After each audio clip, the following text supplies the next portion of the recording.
So first off, we need to see how do we draw chair conformations. Alright? So, alright. The way how my professor taught me was you basically create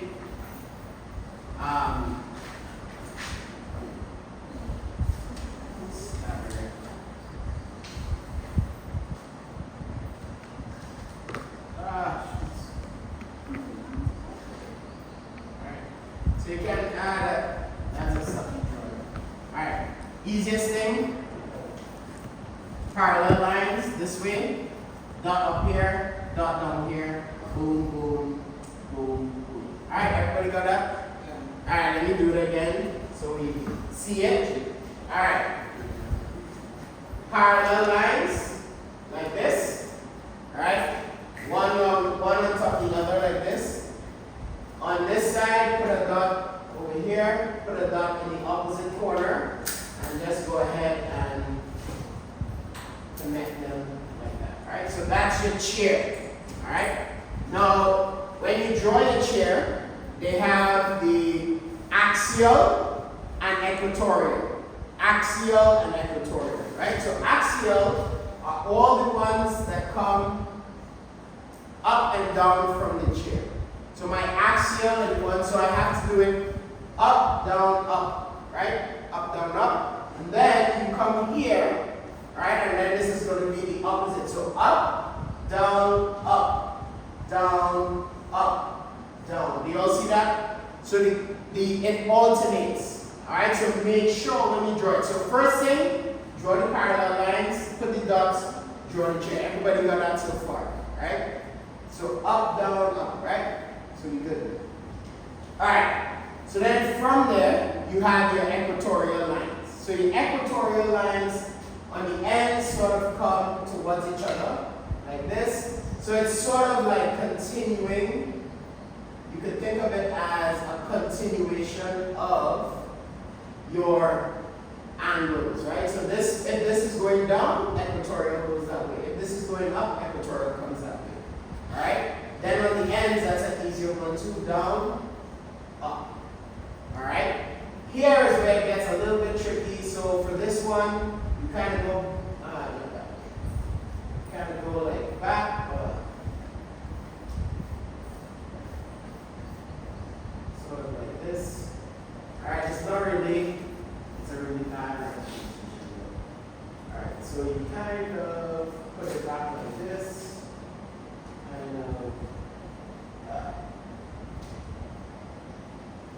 kind of try to get it in between. Alright, so that's it. The middle one's a little bit more tricky, but just know that one of them is in the plane, alright, and the other one is up down. So everybody understand how to draw axial and equatorial, right? So now, when you look at drawing this molecule, it says 1-cis, 1,3-dimethyl cyclohexane. So cyclohexane, anytime, guys, anytime I give you a name of a hexane, of a cyclohexane, and I ask you to draw the chair conformation, draw the molecule first. Very few of you drew the molecule first. And that's why I think it got a little confusing. Because the molecule says cis 1,3-dimethyl. It's two methyl groups. So a methyl group, so I can name this carbon 1, carbon 2, and carbon 3. So one of the methyl groups, right, is pointing, could be pointing towards me, right, CH3, and then another one could be going away, CH3, because, oh, cis, I mean, my time, not trans, cis. So they're all pointing towards me, like this, right? So cis is on the same side. Or they can both be pointing away. Alright, so this is cis, meaning that both of those methyl groups are pointing towards us. Alright? So cis 1, 3, right? So everybody understand that part so far? So you should have drawn the cyclohexane, put the two cis. Alright? Now this is the rule for when you go ahead and do the chair conformation, right? So you go ahead and number your carbon. So this is carbon 1, 2, why did I write 3? 2, 3, So carbon 1, 2, 3, 4, 5. So I'm going in a clockwise direction. Now if you want to do it as 1, 2, 3, that's fine as well, right? Just easier for me when I go in a clockwise direction. That's how my brain is, right? So I have 1, 2, 3. So then your cis, so if it's coming towards you at carbon 1, towards means up. So any of these angles that you see up, that means towards. So that means my CH3 is coming towards me, so it should be up. So that is CH3 up here. Alright? Carbon 3, it is coming towards me, so that means it should be the up. So that's how it looks like. And the rest are hydrogens.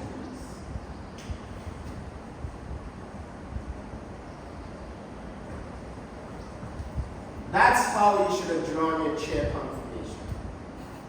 Right, now I think I may have give somebody wrong. If you have this and I marked it wrong, please show me it at the end of class, right?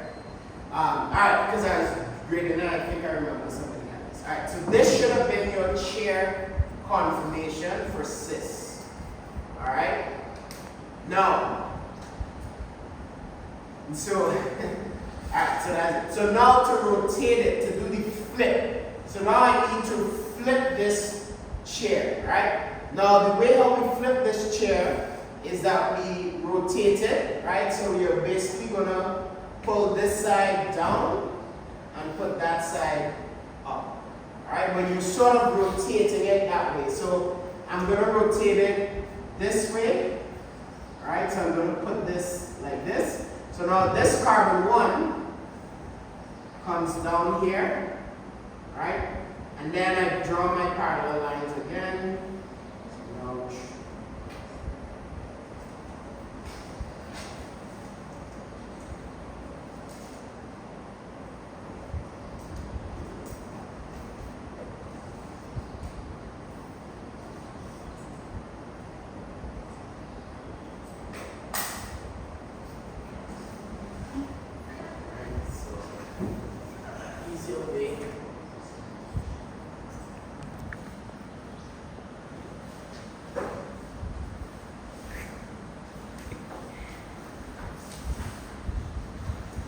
So bad at doing this. Guys, I'm bad at it, so I would excuse you all.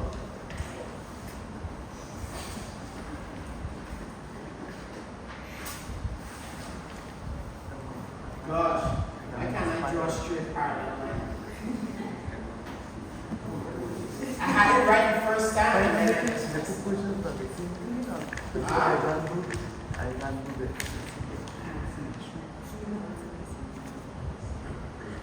Alright, there we go.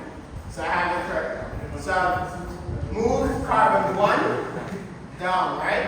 So carbon 1 is now here. So then this is carbon 2, carbon 3, carbon 4, 5, and 6.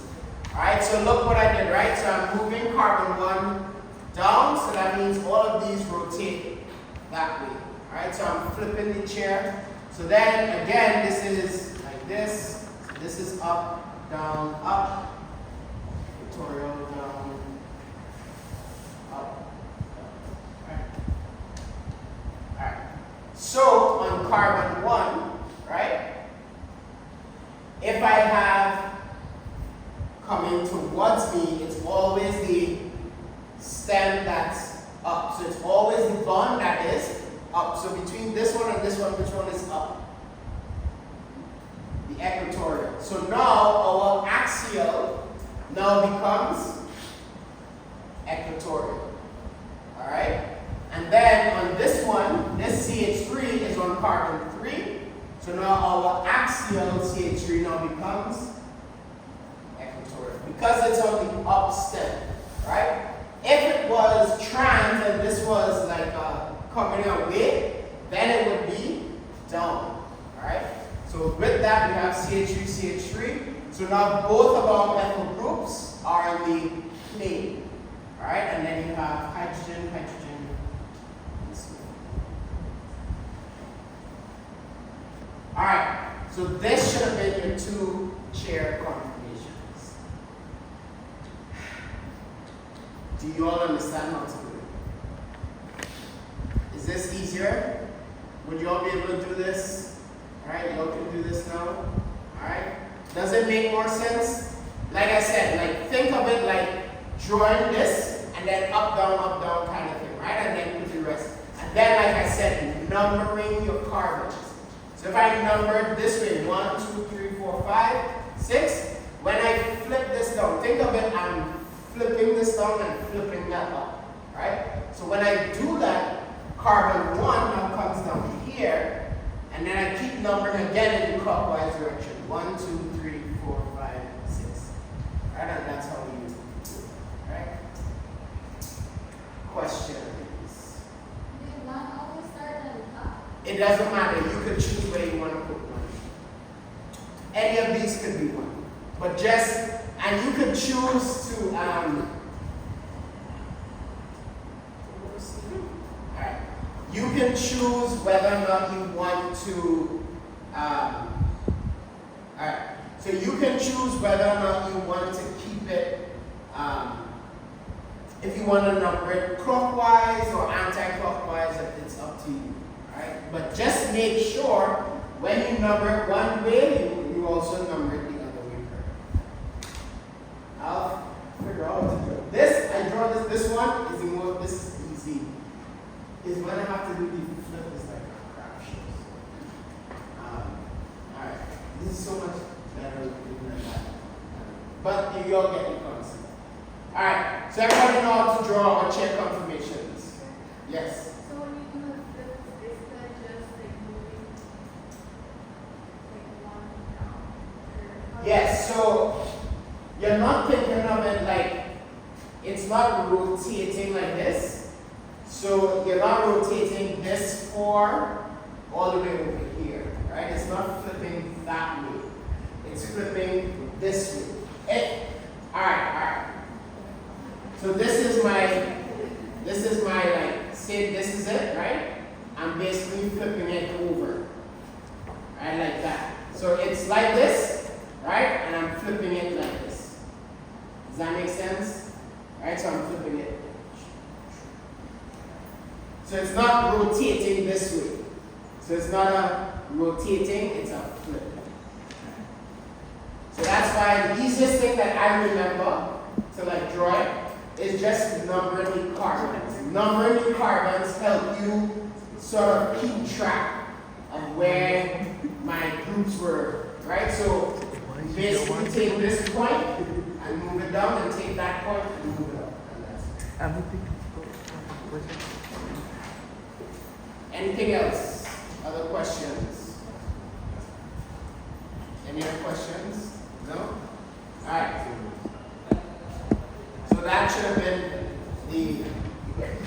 Do you all know which one is the more energy? Like lower energy confirmation? Which one of these would be lower energy? Emily, you have a question? Or you were saying, which one of these you think is the lower energy? Good job, Emily. Equatorial, right? Remember the groups? You want the groups in the plane. When they're above and below, they sort of clash with each other. So that's why we want them in the plane. Alright. So that was the first one. Number 2.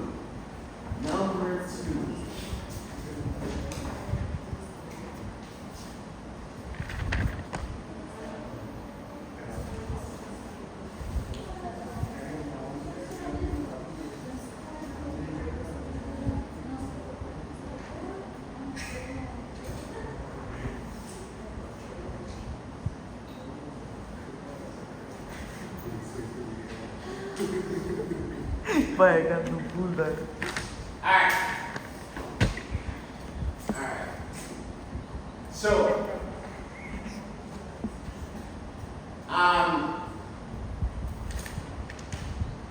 So in this example here, right, in this specific conformer, right, you want to change this to Newman projection. So that means a Newman projection is we're either looking at the bond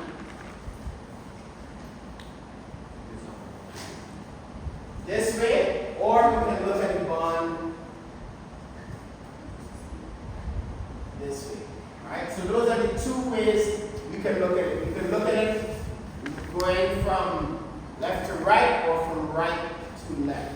Alright? Alright. Everybody got that so far? Alright. So what I'm going to do is I'm going to draw two Newman projections for both. Alright? Two Newman projections for both. So we'll call this Newman projection A and Newman projection B. So either one is correct. Right? Either A or B will be correct. And then Vanessa did one that, like, I don't know how she kept track of this, but she flipped the entire model. She would go from and drew that one. And that was like, but it was still correct. So that was like a whole different C and B. And I don't know why you need to flip it, just kind of keep it simple. But yeah, because I had to like double check that she had full credit.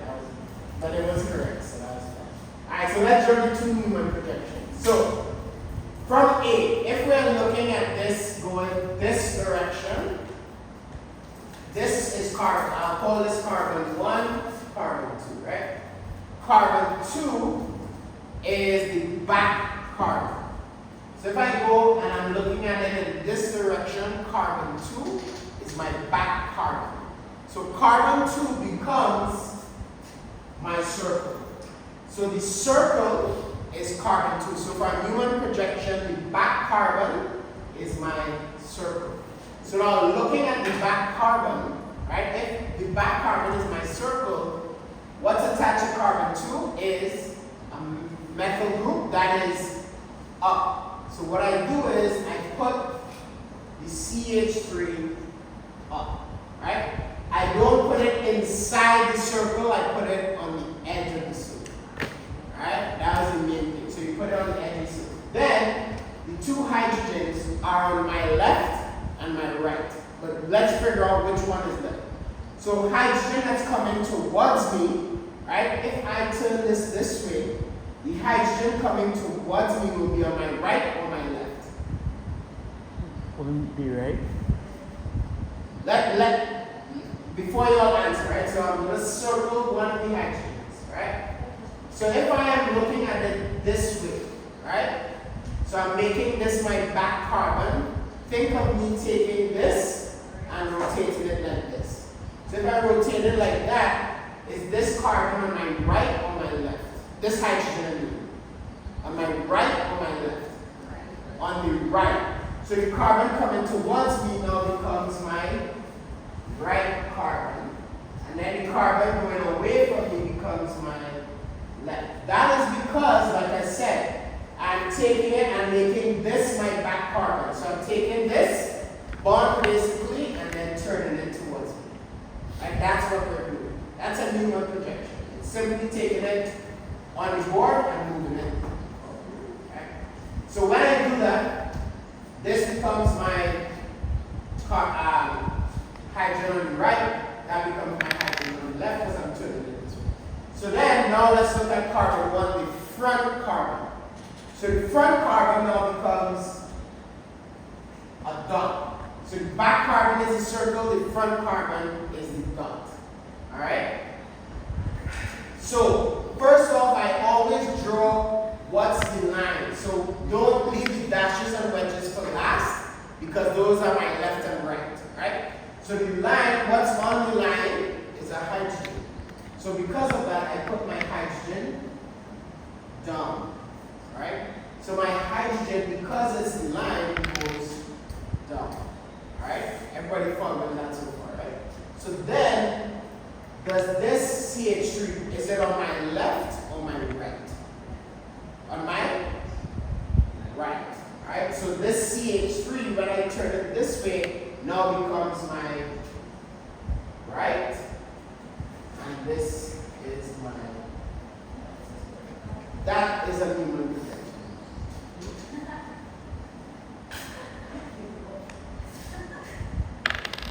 Does that make sense? Yeah? So now let's look at this carbon, carbon 2. Right? So now let's say I'm flipping it, I'm looking at this way, so now I'm flipping it this way. So instead of flipping it, look at it, instead of going this direction, I'm now moving that direction. Right? So now my back carbon is carbon 1. So let's draw the back carbon, carbon 1.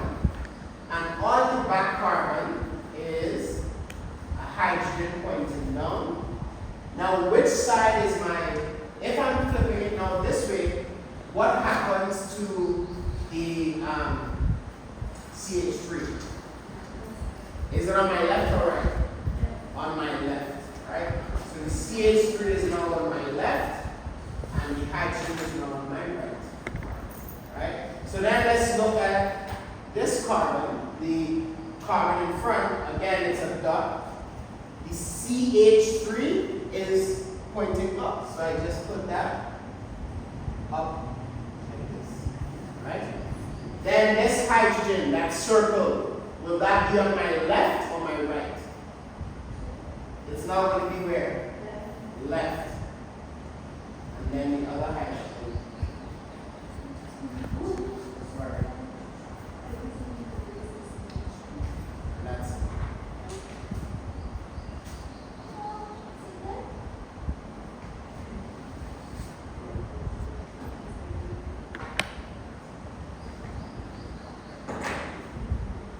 So does this make sense? Right? Does this make sense? Right? Alright, so those are how we draw Newman projections. Alright, now these are just two carbon Newman projections. Sometimes you have to draw like the same cyclohexane as Newman projections, but I don't think we do much of that. That will be more like a challenge question, not really a main question. But this is the main thing I want you all to get from the projections. Alright, so now let's move on to question 3, which turned out to be the one you guys lost. I thought I was like giving you all a softball. Like, I was like, oh, I'll just make this question work the most because I think they will get the most of these answers correct, and I was very surprised. Alright, so let's.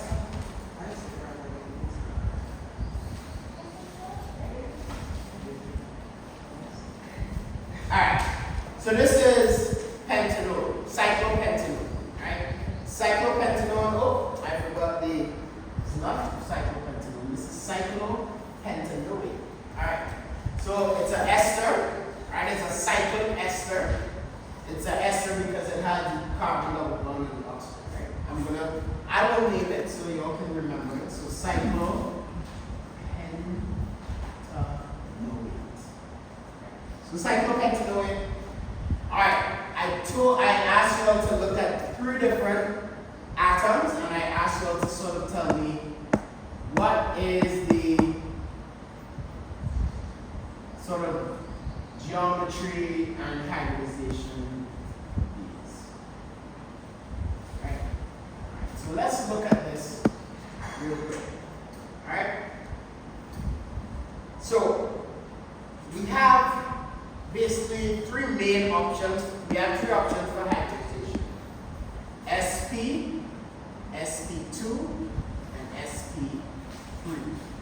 With sp, I only have 2 bonding regions. Alright? sp2, I have 3 bonding regions. Or I should put electron regions. I'm going to put electron because we're going to see where this comes into play. And then sp3, I have 4 electron or bonding regions, right? Bonding or electron regions, meaning just regions of electron density, right? They can either be bonds or lone pairs. So I'll just put a slash here, either bonds or lone pairs. Okay. So I'll talk about each of these. So this is sp, sp2, sp3. sp meaning that we have 2 regions of bonding density, right? sp2, 3 different regions, sp3. Now with sp, the general molecular geometry is linear, right? Linear because it's only 2 things. So it's like taking this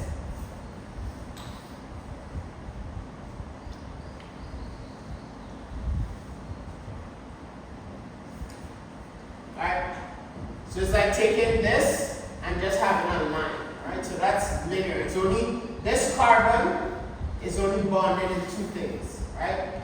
A hydrogen and a nitrogen, right? So that's why it's linear. So it's linear, and if it's linear, it has a 180-degree angle, all right? That's what linear means. Then, 3 electron regions means I have trigonal, planar, and that has a 120-degree bond angle.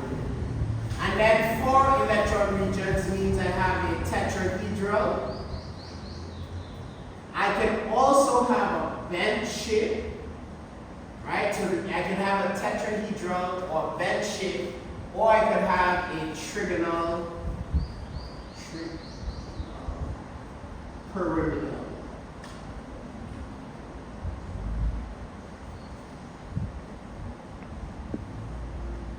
Right? But all of them usually have a 109.5 degree angle. So those are my 3 hybridization options, guys. Right?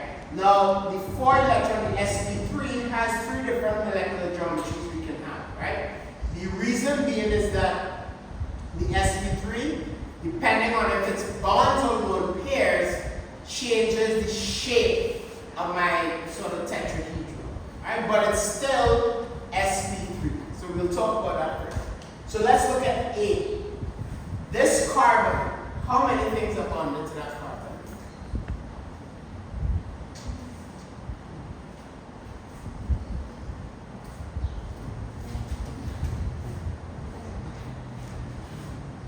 How many bonds does carbon make, guys?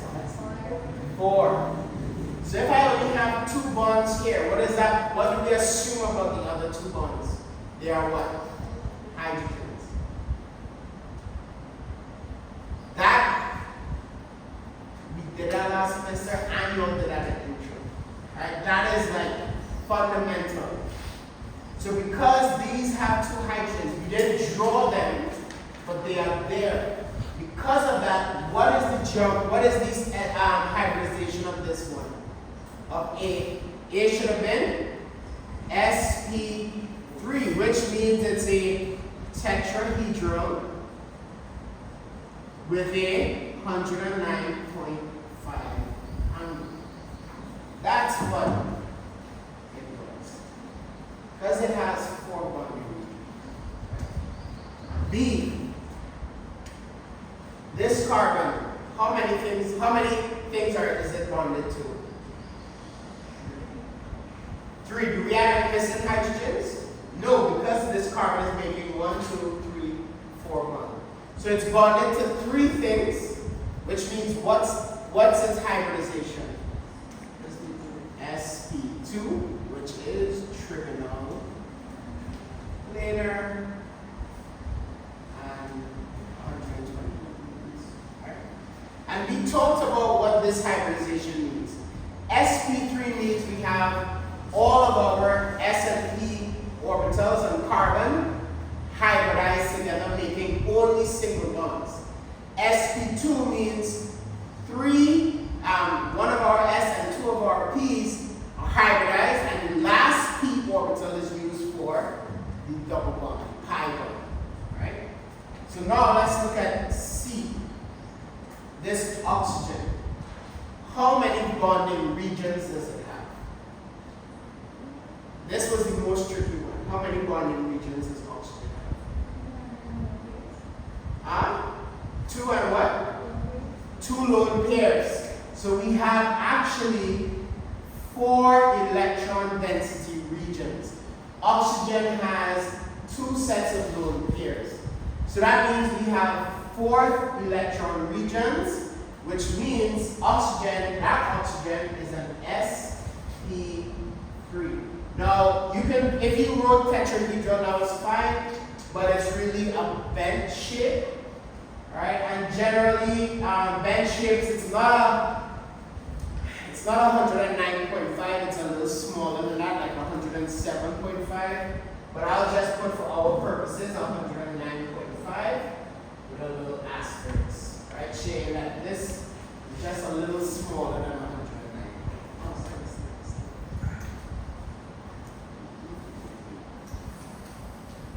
Questions? Alright. So I've spent like 35 minutes on this, on 3 questions from your quiz. The reason I've spent that much time is because those are actually fundamental questions for how we do things moving forward. Alright, so I had to make sure we understand how to draw our chair conformations of cyclohexane, how to do Newman projections, because we'll see that again, and what hybridization is, right? How to identify our hybridized atoms, right? So that is why I've spent so much time on it. Alright, everybody good? Are you all more comfortable on that stuff now? Alright, so just let you all know that's sort of the expectations. Alright, so let's move on back to what we were doing. We went through the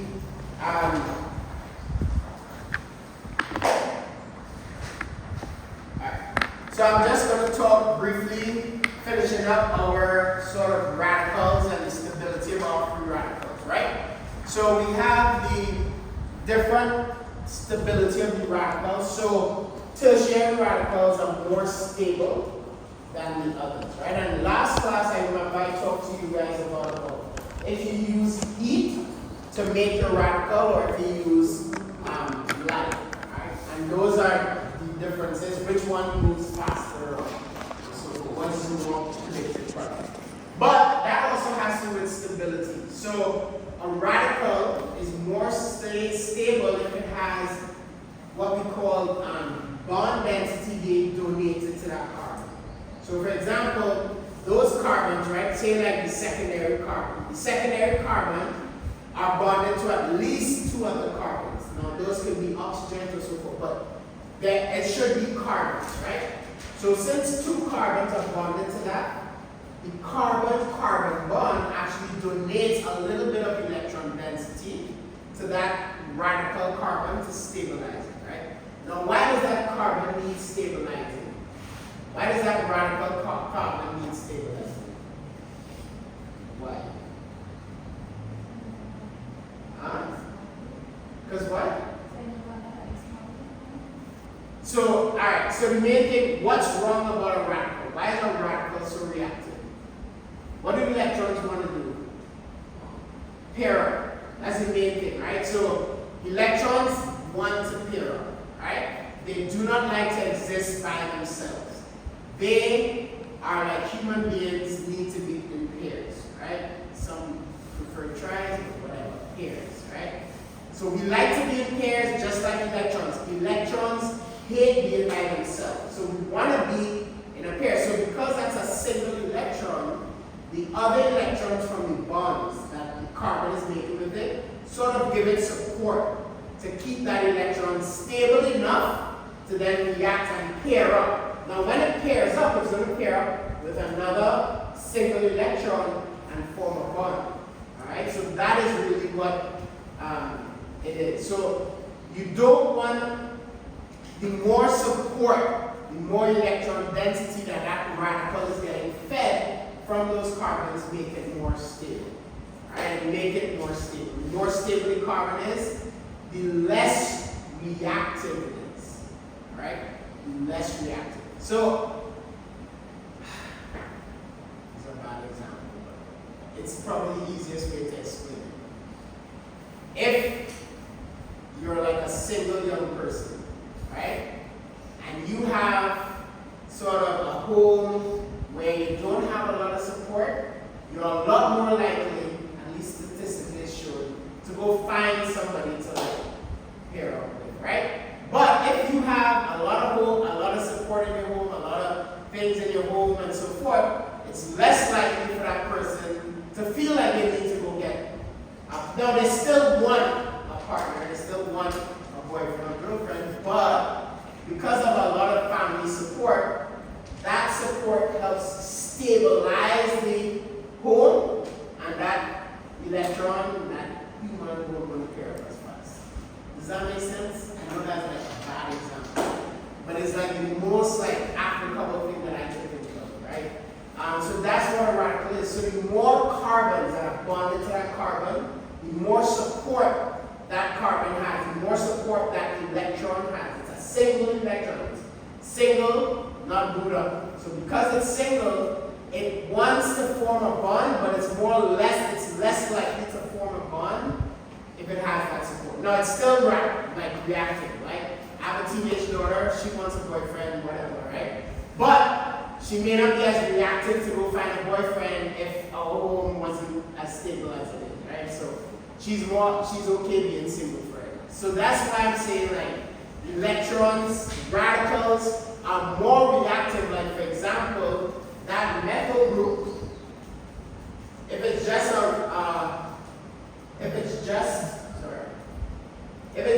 methyl with just hydrogens, very, very unstable and very reactive. Right? So it's very reactive, and that reactivity allows it to sort of go and form a bond really quick. Right? It's a very reactive species. Right? So that's any questions on that part? Right? Alright. So there's something called the Hammond postulate. This is not on a test or quiz. I just want to give you all some background information. So basically, if you have related species of similar like energy and structure, what happens is the structure of your product, right, the energy will sort of shift more towards a more stable product. That's all the Hammond postulate is just showing that the energy diagram is going to shift closer to wherever the more stable product is. And it's not really good to sort of see it in words. You always see it in a graph just now. But basically, there are two types of transition states. Right? So remember, we have transition states. So remember, the transition state is the state in which your molecule is being transformed into a new molecule. If I have an endothermic reaction, your transition state is going to look more like the product. Right? It's going to look more like the product. If it's an exothermic reaction, then your transition state is going to look closer or move closer to where the reactant is, right? So that means, and like I said, words is not really a good way to explain it. It's easier. But if you all just write those two bullet points at the bottom there, those are sort of the keys. So transition state is more product-like with endothermic. And that's because there's more energy at the end of the reaction than there was at the beginning. So we have a closer, and then a transition state is more reactant, like it's extra. And like I said, words don't do justice. You have to see that.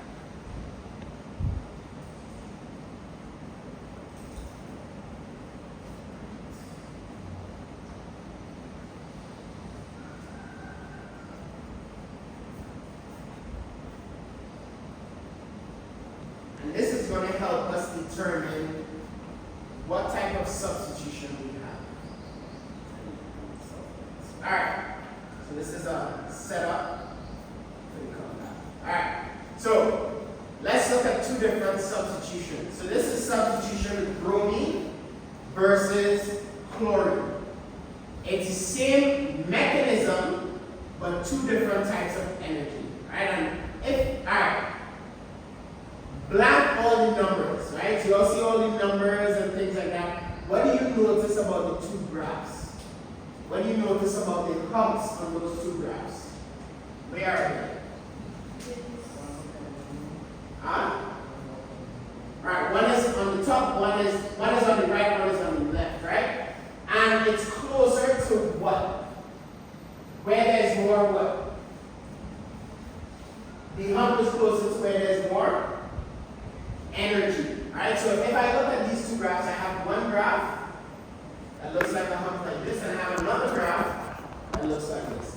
So what we're seeing is that the energy, the transition state, is closer to my product when it's endothermic, meaning I'm gaining energy, right? If I am losing energy, I I'm going to get into my transition state a lot quicker. So my transition state starts here, right? Closer to my reactant form. So the reactant looks, so basically, the difference between endothermic and exothermic is that in endothermic reactions, it takes a little bit longer to get to the transition state, right? To get to that energy of the transition state. And that's sort of like intuitive. If you think about it, think about trying to roll a boulder up that hill, right? Which hill would you prefer to roll the boulder up? The one on the right, because it's shorter. So that means I'm going to roll it a lot faster because, a shorter distance. It's going to take me longer to roll the boulder up the hill on the left. So that's why it's stretched out and it's closer to the right side. And again, all of this, and like I said, chemistry sometimes adds a little bit of physics. And that's sort of what physics is the same thing. The energy it takes to get to like the top of the, going from potential to kinetic, whatever, it's more energy going on. Right? So that's sort of why you get a transition state that is closer to the endothermic point. So that's what I want you all to kind of remember, is that whenever you think of the reaction coordinate diagram, if I tell you, hey, draw a reaction coordinate diagram for this endothermic reaction, you should, most times, draw the hump on the right, closer to the product, right? And if I tell you draw a reaction coordinate diagram for an exothermic reaction, you should draw your transition state on the left, right? Closer to the That's mainly what we're thinking about, right? So that's why we have those different regions, right? So, with that said, what you see is that there's also a decrease in the energy for like getting to a secondary carbon, because again, remember the secondary radicals are a lot more stable than a primary radical. So that means it has sort of like a lower energy barrier, right? A lower energy barrier. So because of that, this one tends to happen faster that way, right? So this is more kinetics, right? So this is kinetics because it happens faster with the second. But then if you're looking at just the thermodynamics of it, just, regardless if you have enough energy, if you add enough energy to this system, you'll get to one product faster. Alright, so just to finish off looking at this, again, you draw the transition state closer, right? Close in structure to your product, alright, and then close in structure to your reactant. So basically, alright,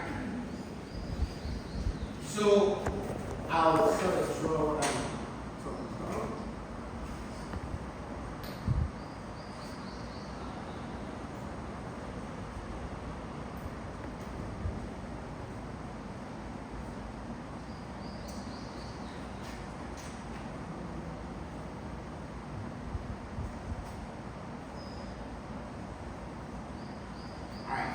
So this is my, remember this is the, and let's say this is the radical, right? So this is my methane and then my bromine, right?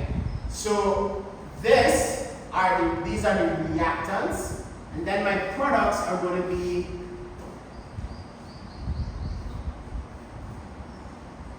well, in this case it's going to be this and HBr, right? So this is my, so in that case, we're going to look at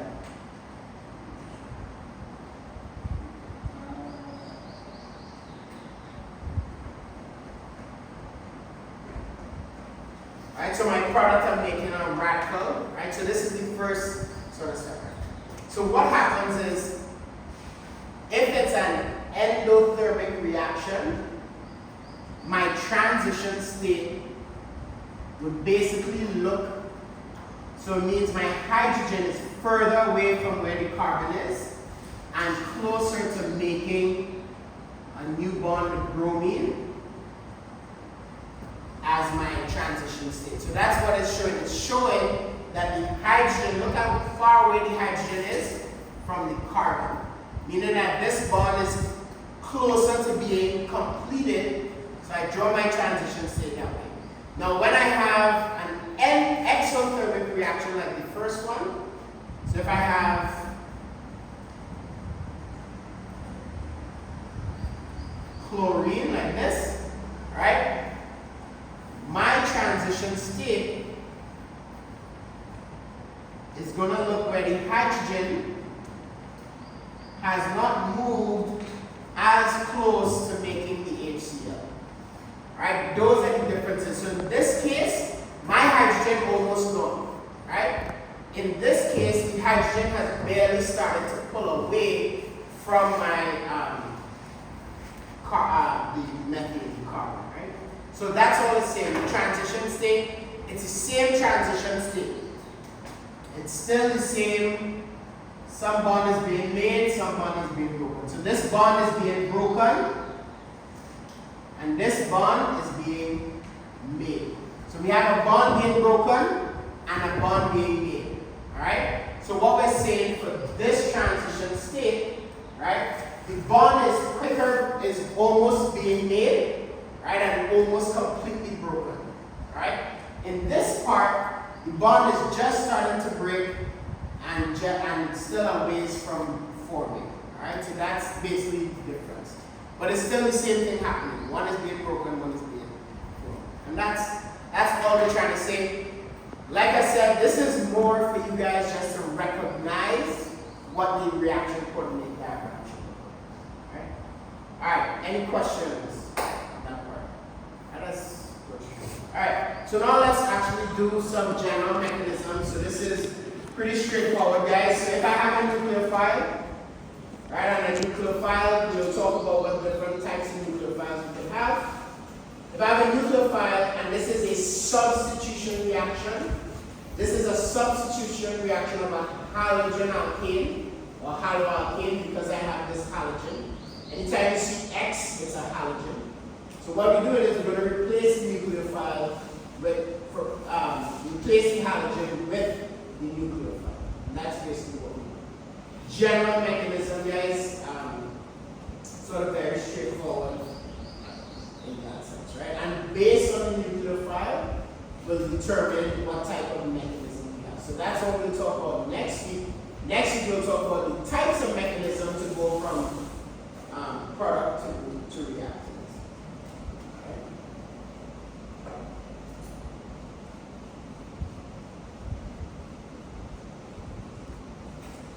Alright, so that's a substitution. Alright, so we'll talk about substitution reactions. And we'll also talk about elimination reactions. So an elimination reaction is where now you have some sort of nucleophile, but in this example, it's just sort of pulling your halogen away from this bond and then forming a new bond. So this is not bromine, this is boron.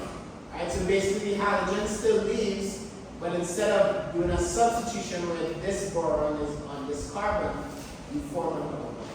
Right? So elimination reactions form double bonds.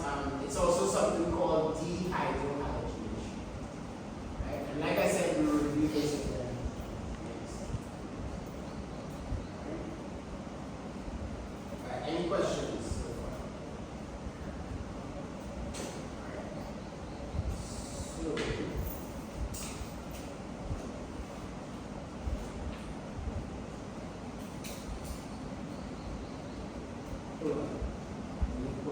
because I'm trying to figure out, supposed to talk SN1, SN2.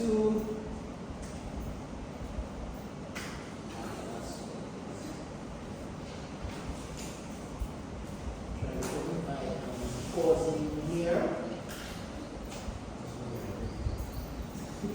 No, we still have 15 minutes. 15 minutes, and we'll have a test on Monday, so that means we won't get as much time on Monday to go over.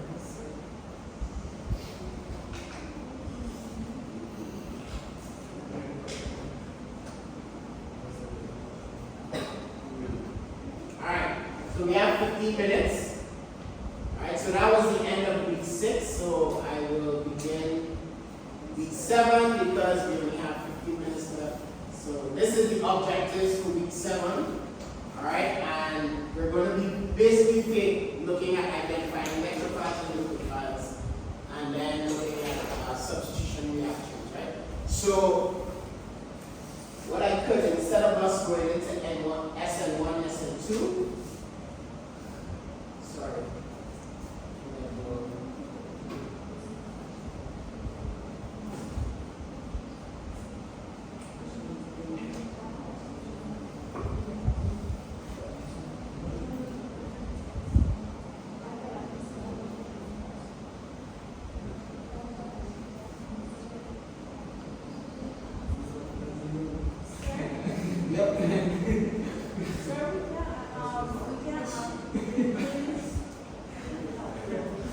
Can have what? She said you can review it with What? Which quiz? The quiz would review or check. I can't see which questions are here right now, which one are here on. Is it closed already? No, sir, it open and you can see the questions, but it just have critical mark. You can't see the critical mark. Alright, I'll look at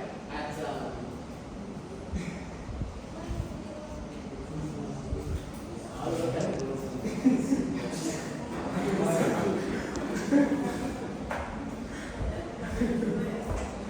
Alright, so in the last 15 minutes I'll go over 2 slides.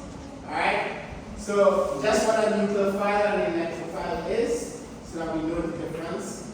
So a nucleophile means something loved from the nucleus, or basically something that attracts to a positive charge. So usually a nucleophile is negatively charged, but it can also be something with extra pairs of electrons. Right? So a nucleophile loves a nucleus, meaning that it's more attracted to a positive charge. Electrophile love electrons. Right? So electrophile, loving of electrons, so attraction to a negative charge. Right? The main thing we have to understand is the nucleophile is an active species. That last point is the most important point.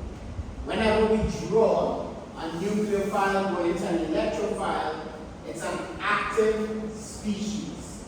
Right? So that means the nucleophile attacks an electrophile. Right? So a nucleophile will attack an electrophile, meaning that the electrons go from the nucleophile, the arrow is drawn from the nucleophile to the electrophile. Right? So that is the main thing we have to remember, is that for a nucleophile, it's going to attack an electrophile, and it's the active species. Right? It's the active species. Right? Alright.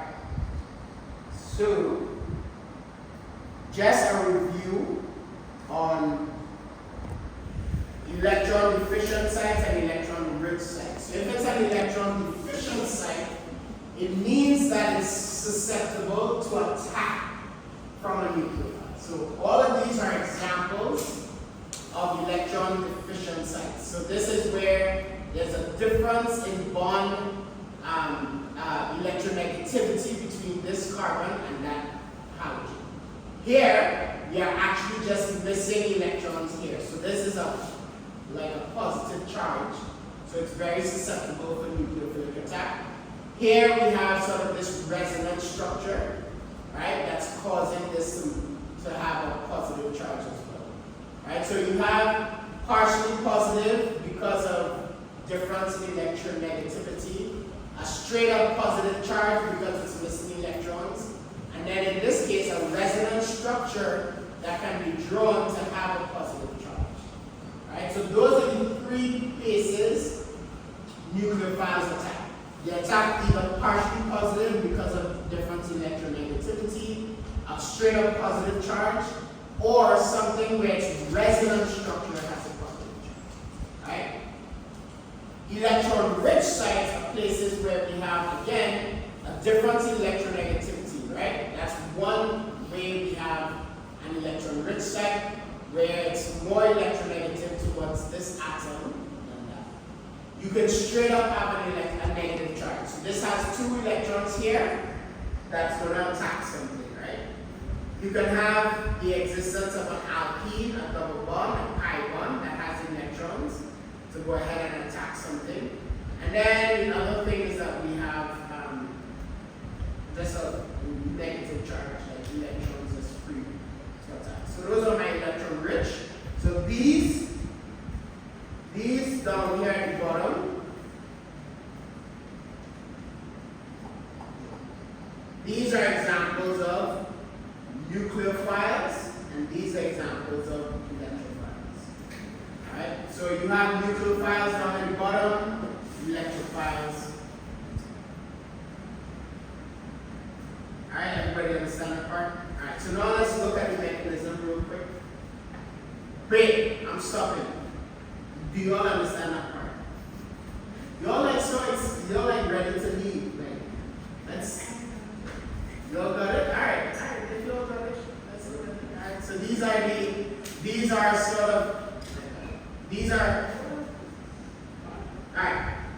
the mechanisms that we see. So for a nucleophile, remember, a nucleophile always attacks the electrophile. Right? So what you see is the lone pair of electrons from that nucleophile going and attacking the electron deficient site, and that electron deficient site then pushes electrons away from itself. Alright, and that's the mechanism that we have. So what you see in this example in the top is that what is the reason for that electron deficient site, for that electrophile? The first one. What's the reason for that electron deficiency?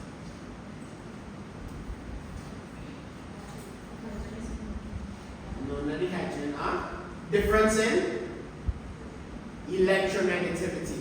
That carbon and that chlorine is way more electronegative. So that's a partially positive charge. Right? So that's why that nucleophile attacks that molecule. Right? It's a difference in electronegativity. Alright? Difference in electronegativity. When that happens, now you get this attack. Once that attack happens, there's a positive charge that now goes to the electrophile. And then so I'm not very good at like drawing on using a mouse, so I'm going to write some terms and draw it on the board.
Few things. So I'll do this entire thing so that you could understand this part. So this is my nucleophile.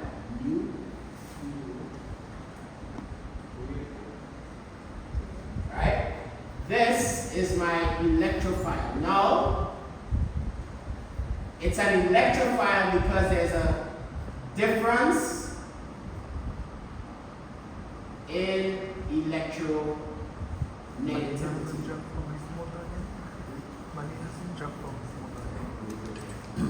So we have a partial positive charge. So this creates a partial positive charge, partial negative charge. So this represents my electron deficient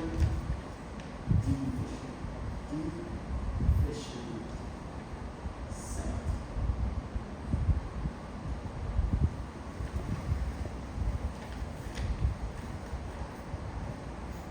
So electron deficient site, electrophile difference in electronegativity, partial positive charge, right? Alright. Here now, this is my intermediate.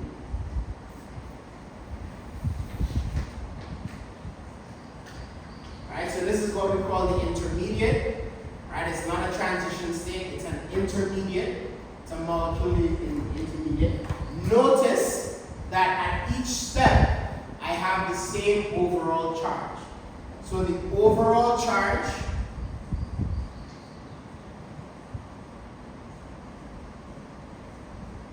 is equal to 0. Alright?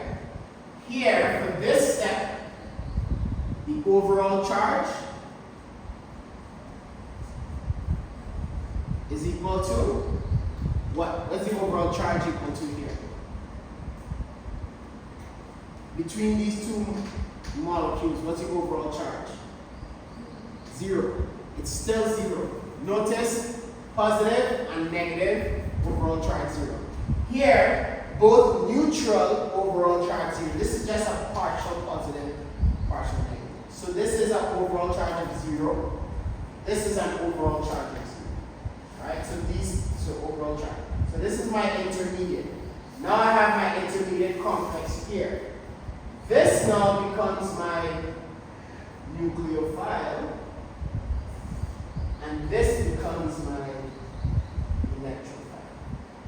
So my intermediate now becomes my electrophile. And in this case, and this is what we call an SN2 reaction, right? And you'll see that next week. But basically, that hydrogen gets taken and the electrons move here. Just like in this case, the nucleophile goes and attached here. So this is my electron rich site. So electron rich site, electron deficient site, electrons go from electron rich to electron deficient. Same thing here. Electron rich, electron deficient. Right? And as electrons go here, they move over to right? And that's how I get my intermediate. Right? And then the last thing is just the products. And the products are both neutral